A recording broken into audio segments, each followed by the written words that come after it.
మేము ఓడగొట్టలేం. పల్లెటూరు రాళ్ళ నేల కదా ఆపి లోపల లంచాలు మంచాలు వేసి గెలిపించుకున్నాడు వాడు. ఆవు కరెక్టే. ఇదే తులం బంగారం అన్నాడు, 1,00,000 రూపాయలు అన్నాడు, మళ్ళా ఏమి సౌభాగ్య లక్ష్మి 2,000 అన్నాడు, గ్యాస్ ఫ్రీ అన్నాడు, కరెంట్ బిల్లు ఫ్రీ అన్నాడు. మళ్ళా ఇప్పుడు ఇవన్నీ ఇస్తున్నాడట రేవంత్ రెడ్డి. ఓనికి ఇస్తుండంట. ఇక రమ్మన్నా ముంగడికి, నా ముంగడికి రమ్మను.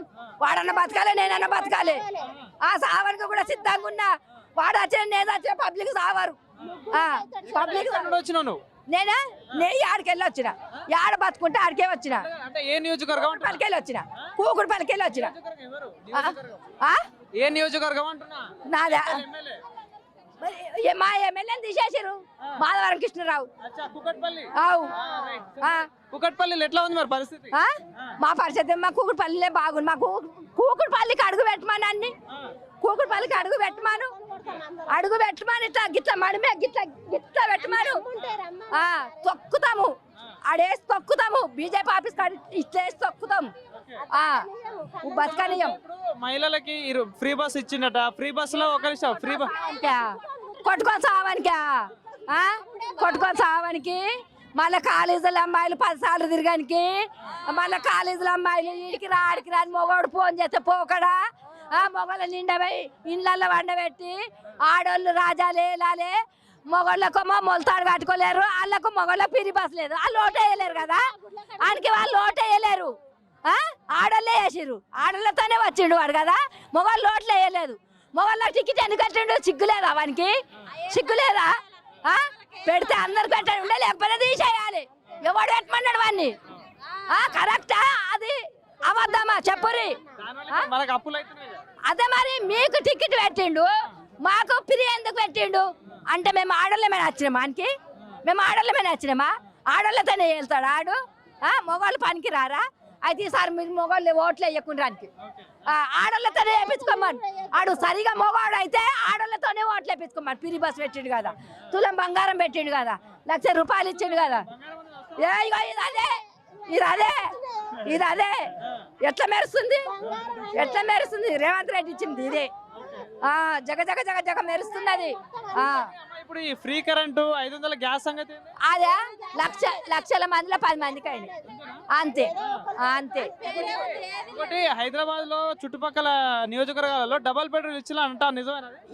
ఆడచ్చి నుంచే బెడ్రూమ్ ఇవ్వలేడు, వానికి జాగాలు దొరికాయి. కేసీఆర్ కట్టిన బెడ్రూమ్లు అట్లనే ఉంటాయి. మళ్ళీ మా తెలంగాణ వచ్చినాక మా కేసీఆరే మాకు ఇస్తాడు. ఆ కేసీఆర్ కట్టిన డబల్ బెడ్రూమ్లకి అడుగు పెట్టిండు అనుకో, అన్ననే కూలబట్టి అన్ననే పొంద పెడతాం. అంటే ఇంతకుముందు ఉన్న కేసీఆర్ 10 సంవత్సరాలు అప్పులు చేసిండు, ఎవరికి డబల్ బెడ్రూమ్ ఇవ్వలేదు అంటాను కదా. ఆయన అప్పులు చేసినా అందరం చేసినా ఆయన ఏమన్నా చేసుకుంటుండే, వీనికి ఏం అవసరము? అప్పులు ఉన్నాయని దీనికి తెలిసినాయి. మరి ఆడు ఎందుకు పోయిండు అందులకు?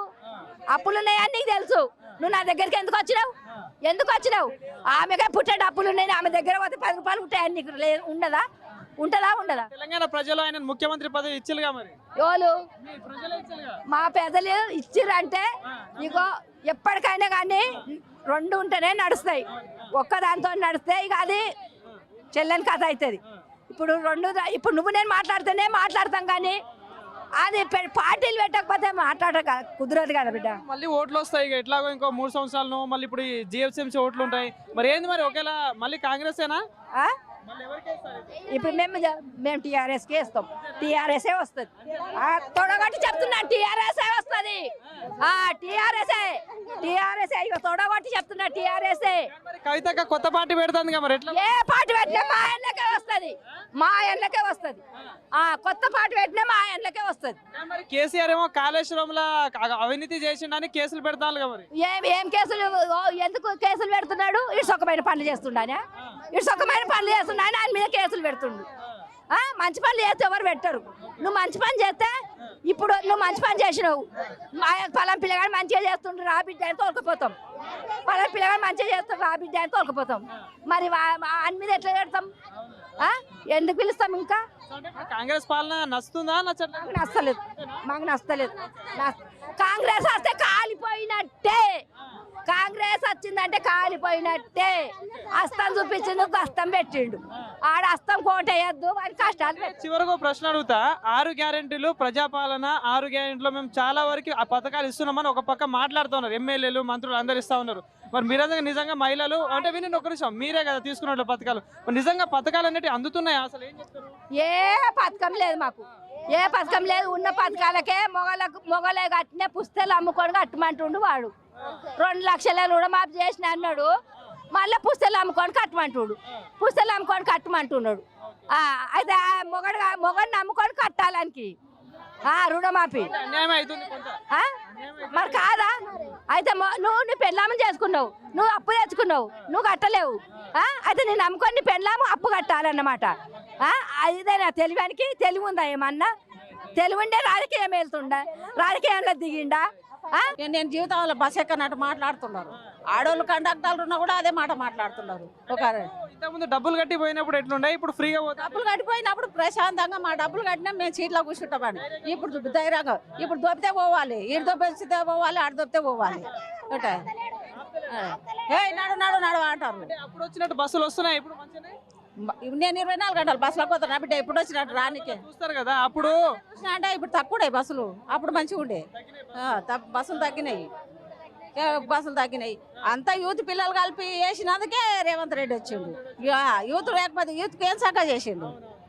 ఇప్పుడు ఈ అశోక్ నగర్ లో చదువుకునే పిల్లలందరూ అదే ఇప్పుడు ఊళ్ళోకి ఇండ్ల కాడ కూర్చొని చేస్తున్నారు. బిడ్డ యూత్ పిల్లలకు చేస్తా, ఇది చేస్తా, అది చేస్తా అన్నాడు. ఏం చేసిండు? సంవత్సరానికి 2 లక్షల ఉద్యోగాలు అన్నాడు. ఇచ్చిండా? ఎవరికి వేయలేడు. మరి ముసలోళ్ళకు 4016 పింఛన్ వేస్తా అన్నాడు. వేసిండా? వేయలేడు. మరి ఇంకేం చేశారండి? మాకేం చేసిండు? 2500 పిల్లలకు అన్నాడు. 20 సంవత్సరాల పిల్లలకు అన్నాడు. నా ఇంట్లో 2 కోడళ్ళు ఉండరు, ఎవరికి లేదు. నాకు ముసలిదాన్ని ఉండ, నా భూమి నేను నా పేరు మీద పెట్టుకున్నా, మా ముసలాయన లేడు. మరి నాకు పిల్లలు రేపు నాడు గంజి పోసారో పోయారో. నా కోడళ్ళు కూడా కరెక్ట్ పోసారు. రైతు బంధు అసలుకే లేదు. ఈయన వచ్చిందంటే రైతు బంధే లేదు. కేసీఆర్ ఉన్న దినాలు ప్రతి 6 నెలలకు ఒకసారి వచ్చింది. నాకు పెట్టుబడులకే నా పిల్లలు పెట్టుకుంటుంది, నేను దగ్గర పెట్టుకొని తింటుంటే. నేను తినేది నీకు ఎక్కడ నన్ను యాత్రలు పోవాలంటే పోయేదాన్ని. నేను యథార్థంగా ఖర్చు పెట్టుకొని. నీవేంద్రా ఇచ్చేది? నాకు రేవంత్ కేసీఆర్ ఇచ్చిండు, నేను కేసీఆర్ పైసలు పెట్టుకొని కాశీ, కన్యాకుమారి అన్ని తిరిగి వచ్చిన ఆయన ఇచ్చిన దినాలు. రుణమాఫీ సంగతి ఏందమ్మా? రుణమాఫీ ఒక నిమిషం, రుణమాఫీ చేసినామని చెప్పేసి అంటాను అందరికి. మాఫీ నేను తెచ్చుకున్నా, నా పేరు మీద 1,60,000 తెచ్చిన. రూపాయి మాఫీ కాలే నాకు. ఎవరికి చేసిండు? ఎందుకు చేస్తాడు? మాకు పోతే అంటే నీకు మాఫీ కాలేదు పో అంటారు. మరి ఎవరిని అడగాలి? నీ పేరు రాలేదు, ఇంకెవరు పోయి అడగనికి లేదు. నాకు రుణమాఫీ అయితే కాలేదు. మాటల వరకే ఆగినాయి కానీ ఆయన చెప్పుకునే స్టేజ్ మీదనే కానీ మనుషుల దగ్గర రాలేదు. ఇది మనుషుల దగ్గరికి అయితే రాలేదు, ఏది రాలేదు. ఊర్లో పెళ్ళిళ్ళైనా ఈ మధ్యలో ఎవరికైనా? నా కొడుకులకు 2 చేసిన. కేసీఆర్ వచ్చినాక కేసీఆర్ కిట్ అందుకున్నా 2 మనమరాన్లకు. నా కోడళ్ళకు పెళ్ళైందని ఎందుకు అడిగినా అంటే, ఇప్పుడు కళ్యాణ లక్ష్మితో పాటు కేసీఆర్ 1 లక్ష ఇచ్చుండే, వీళ్ళు తులం బంగారం ఇస్తా అన్నారు. మరి వాటి సంగతి ఏంటి? ఈయన వచ్చినాక కాలే బిడ్డ. కేసీఆర్ ఉన్నప్పుడు అయినాయి. కేసీఆర్ కిట్ 2 తీసుకున్నా నేను. నా కోడళ్ళకి 2 తీసుకున్నా. ఈయన వచ్చినాక నేను పిల్లల పెళ్ళిళ్ళు కాలేదు. నాకు ఈయనకి బంగారు ఇవ్వలేడు, ఇంకా ఆయనే ఇచ్చిండు. కేసీఆర్తో తీసుకున్నా. 2 కోడళ్ళకు కేసీఆర్ పైసలు కిట్ ఇచ్చిండు. మీ జిల్లా ముఖ్యమంత్రి రేవంత్ రెడ్డి, సో మీ జిల్లా విషయం గురించి మాట్లాడదు, ఏమన్నా అభివృద్ధి అనేది మార్పు కనిపిస్తుంది? ఇప్పటి వరకు ఏ అభివృద్ధి లేదు నాయన. ఉన్నతానే ఉంది. కేసీఆర్ ఏం చేసిండో అదే ఉంది. ఇప్పటి వరకు అయితే ఏం చేయలేడు ఆయన కొత్తగా వచ్చి చేసింది అయితే లేదు ఇప్పటి వరకు. మీ జిల్లాలో దగ్గర 7 ఉన్నారు కాంగ్రెస్ ఎమ్మెల్యేలు అందరూ. ఒక ఆయన కూడా మళ్ళీ బీఆర్ఎస్ నుండి కాంగ్రెస్కి వచ్చేసిండే. మరి ఏం చేస్తలేరా? ఎవ్వరు ఏం పనులు చేసింది లేదు. పోతే పలకరించే ఇంటి ముందరకు వచ్చి చిప్ప పట్టుకొని అడగ తిన్నారు. ఆయన ఓట్లేసి అన్నాడు. ఇవాళ ఎవడు మమ్మల్ని పలకరించే దిక్కులేదు. శ్రీనివాసరెడ్డి పరిస్థితి?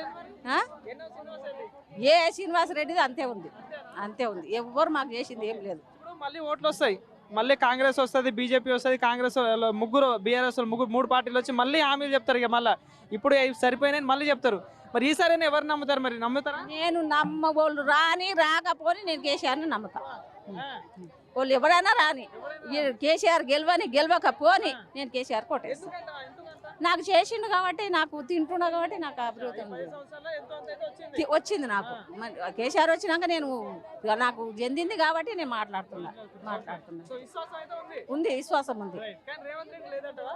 రేవంత్ రెడ్డి మీద లేదు నాకు. లేపించుకున్నాడు కాబట్టి. ఓట్లు వేయించుకున్నాడు నేను ఓటు వేయలే బిడ్డ వేయలేను. Okay okay. నేను ఓటు వేయలేను. నేను రేవంత్ రెడ్డికి అయితే మోసం చేసిండు. వేసిన వాళ్ళకే మోసం చేసిండు. నేను ఆయన వచ్చినా కూడా నేను ఆయన ఓటు వేయలేను. అప్పుడు కేసీఆర్కి వేసినా కేసీఆర్ని గెలిపించినా ఈయన గెలిపించిన ఎవరిని ప్రకాష్ గౌడ్ని. ఇంకో మాట చెప్తే ఇప్పుడు కవితక్క ప్రోగ్రామ్కి వచ్చినావు, మరి కవితక్క కొత్త పార్టీ పెడతా అంటుంది, మరి ఎట్లుంటది మరి కవిత కొత్త పార్టీ పెడితే గెలుస్తుందంటావా? ఖచ్చితంగా గెలుస్తుంది. ఖచ్చితంగా గెలుస్తుంది. ఆమె కూడా నా పిల్లల పెళ్లిళ్లకు నేను జాగృతులు ఉన్నా, జాగృతి తరపున వచ్చిన ఆమెను కలిసిన మాట్లాడినా నాకు సాయం చేసింది.